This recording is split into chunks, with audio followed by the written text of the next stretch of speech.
is that, gee, does that mean the public can come on the property? No. No.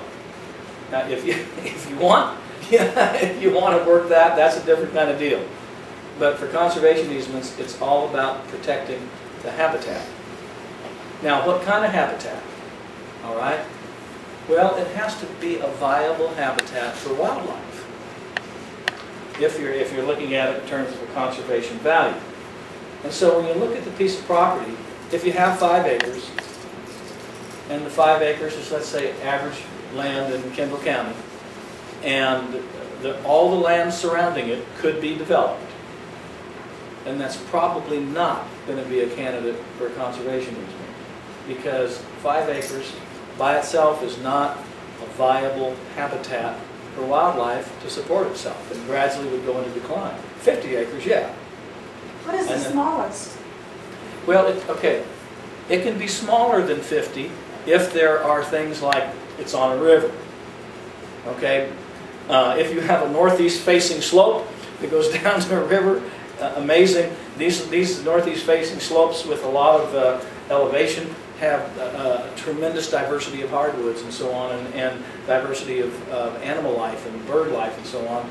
So it depends on the piece of property. If you have a piece of property that's a hilltop, that is a scenic view from roads or something, then it can be smaller. If it's next to a conservation easement that already exists, okay? So the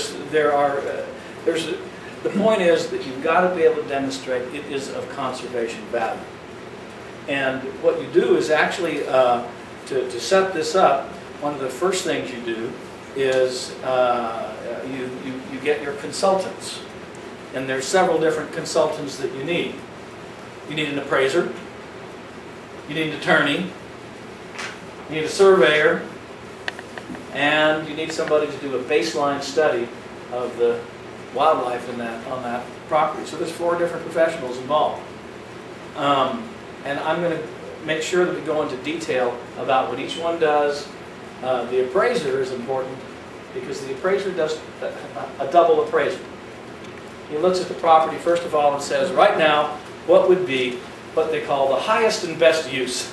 Meaning, if we develop the heck out of it, how much could you get for the land?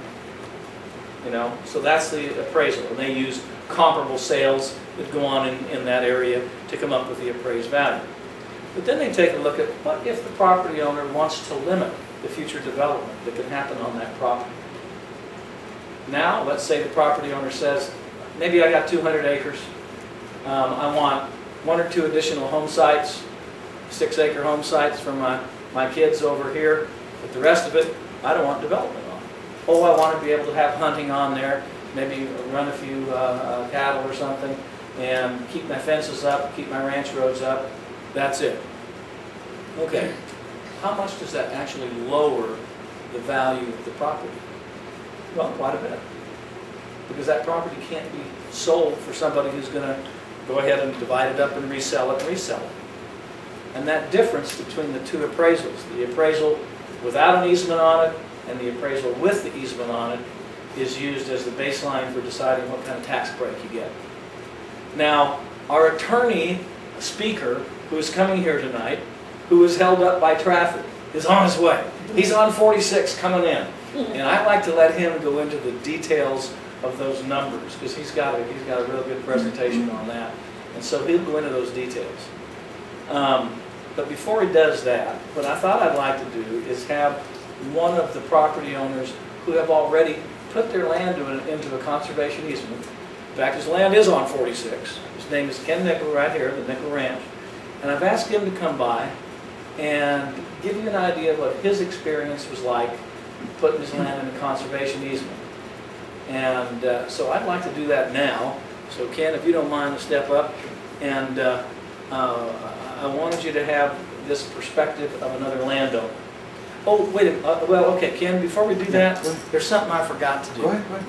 And I would like you to go for being here. I usually follow the lawyer, and I get limited to 5 minutes. So I'll probably go a little over today. Some of you know where we're at. 8 miles out this way is the Nickel Ranch. Homesteaded in 1870. It's the second oldest ranch in Kendall County and continuing ownership by a family. The Cole Ranch in Sisterdale is 4 years older than ours. So I'm very passionate about this, even though I can tell you I'm a Johnny-come-lately. It's been 2 years now since we have had the conservation easement on Grants.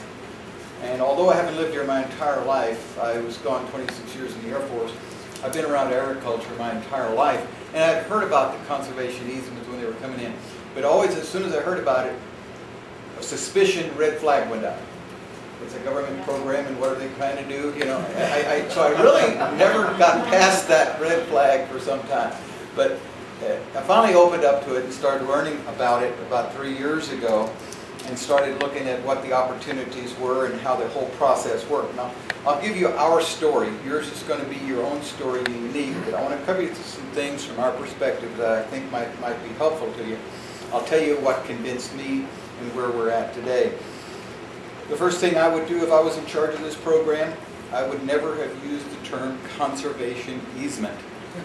I would have called it Conservation Initiative, Conservation Agreement, Nature Preservation, Preservation Initiative. I could have come up with a lot of names without using the word easement. That scares a lot of people off, because we normally think with easement somebody has right to come to your property, which is not the case here. And when we get into this, I encourage you to ask questions, and especially when our lawyer friend is here, you know, ask him questions too, ask him why.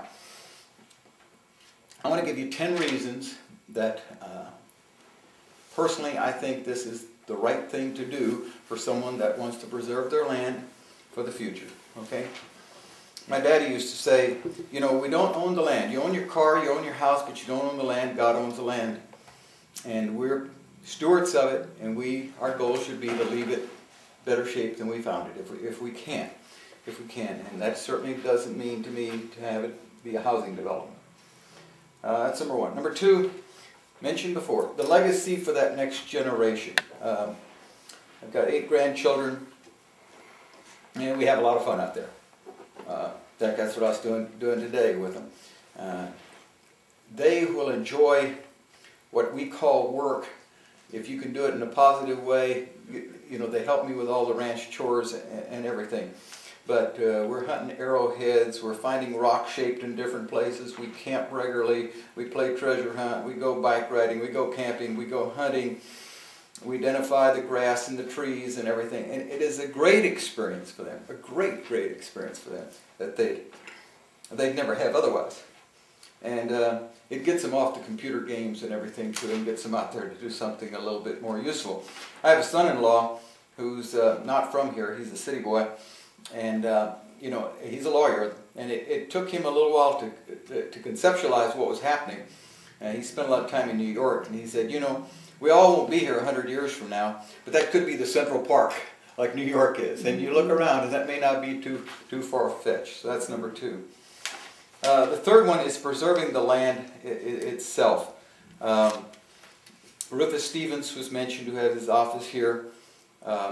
Rufus and I have worked together to put together a wildlife management plan. We do nighttime deer counts, daytime deer counts. He gives us a quota how many does to take out each year. It's 300 acres, so it's not that big. Last year we took out 11 does. That's to get our deer population down where it's more manageable, where it can be sustained. We're working to bring back turkeys. They're coming back. So he put together the wildlife management plan. I took that wildlife management plan, went to the county appraiser office, and I've already moved our land, which always has been ag exempt from livestock. I've moved it to wildlife management.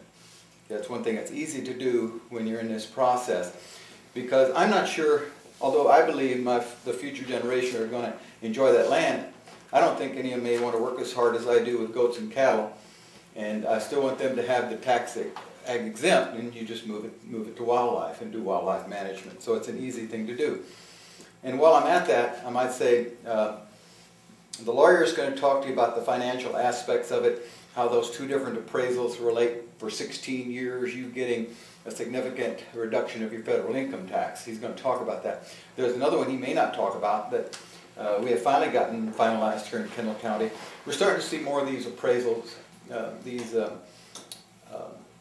easements set up, these conservation easements. And my argument was to the tax appraiser, my taxes